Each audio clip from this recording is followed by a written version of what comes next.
କାଲି ମୁଁ ନିଜେ ଆମର ଯେଉଁ ତଳାନଗର ପଞ୍ଚାୟତ ଅଛି, ସାବିରା ପଞ୍ଚାୟତ, ଆପଣ ସାଜନପୁର ପଞ୍ଚାୟତ, ଏ ତିନୋଟି ପଞ୍ଚାୟତର କାଲି ପାଣି ଯେହେତୁ 2-3 ଦିନ ହେଲା କଣ୍ଟିନ୍ୟୁ ବର୍ଷା ହେଉଛି, ପ୍ରବଳ ପାଣି ଯୋଗୁଁ ଆମର ଯେଉଁ ଦୁଇଟା ନଦୀ ଅଛି, ଗୋଟେ କାଂଶବାଂଶ ନଦୀ ଆଉ ଗୋଟେ ପିତାକାଳିଆ ନଦୀ, এই ଦୁଇଟା ନଦୀର ପାଣି ଓଭର ହେଇକି ଆପଣଙ୍କର କାଲି ଆମର ସେ ଯେଉଁ ତଳାନଗର ପଞ୍ଚାୟତର সোনাରୀ ପ୍ରଧାନପଡ଼ା ଏଇସବୁ ଗାଁ ଗୁଡ଼ାକ ପାଣି ଘେରରେ ଅଛି।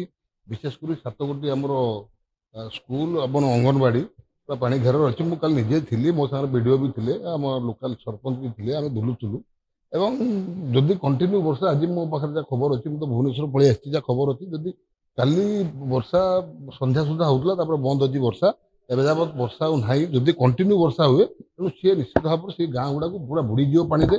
ତେଣୁ ଏଟା ପାଇଁ ମୁଁ ନିବେଦନ ରଖୁଛି ପ୍ରଶାସନ ପାଖରେ, ଯେଉଁ କାଂଶବାଂଶ ନଦୀ ଅଛି, ବିଶେଷ କରି କାଂଶବାଂଶ ନଦୀର ଯେଉଁ ଆମ୍ବାଙ୍କମେଣ୍ଟ ଅଛି, ସେ ଆମ୍ବାଙ୍କମେଣ୍ଟ ଆମର ଯେହେତୁ ପୁରା ଲୋ ଅଛି ଏବଂ କାଂଶବାଂଶ ନଦୀର ପୁନରୁତ୍ଥାନ ହେଇପାରୁନାହିଁ, ପାଣି ପାସାର ହେଇପାରୁନାହିଁ।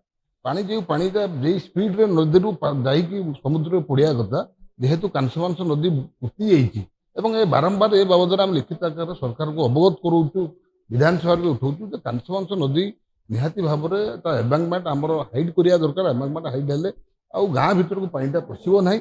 ତେଣୁ କାଲି ଯେଉଁ ଛୋଟିଆ ବର୍ଷାଟା ହେଲା, ଏ 2-3 ଦିନର ବର୍ଷା ଭିତରେ ଯଦି ଆପଣଙ୍କର ବନ୍ୟା ପରିସ୍ଥିତି ହେଉଛି, ତେଣୁ ଯଦି କଣ୍ଟିନ୍ୟୁ ଆଉ 2 ଦିନ ବର୍ଷା ହେବ, ସେ ପଞ୍ଚାୟତ ପୁରା ବୁଡ଼ିଯିବ। ତେଣୁ ମୋର ଅନୁରୋଧ ଆପଣଙ୍କ ମାଧ୍ୟମରେ ଯେ ଏମ୍ବାଙ୍କମେଣ୍ଟର ପୁନରୁଦ୍ଧାର କରାଯାଉ, କାଂଶବାଂଶ ନଦୀକୁ ସଫା କରାଯାଉ, ଯାହାଫଳରେ ପାଣିଟା ରିକଭରି ହେଇକି ସମୁଦ୍ରରେ ପଡ଼ିଯିବ ଏବଂ ବନ୍ୟା ପରିସ୍ଥିତି ହେବ ନାହିଁ। ତେଣୁ ଆମେ ଯାହା କାଲି ପରିସ୍ଥିତି ଅଛି ଯେ ଆମର ଏତେ ବଡ଼ ଡେଞ୍ଜର ପରିସ୍ଥିତି ନାହିଁ, ଲୋକ ସୁରକ୍ଷିତ ଅଛନ୍ତି, ତ ଆମେ ଅନୁଧ୍ୟାନ କରୁଛୁ ଏବଂ ଆଶା କରୁଛୁ ସେଭଳି ପରିସ୍ଥିତି ନ ହେଉ। ଏବଂ ଯାହା ମୁଁ ଆପଣମାନଙ୍କ ପାଖରେ ମତ ରଖିଲି ଯେ ଏମ୍ବାଙ୍କମେଣ୍ଟର ସୁରକ୍ଷା କରାଯାଉ କାଂଶବାଂଶ ନଦୀର ଏବଂ ସେ କାଂଶବାଂଶ ନଦୀକୁ ଆଉଥରେ ସଫେଇ କରାଯାଉ।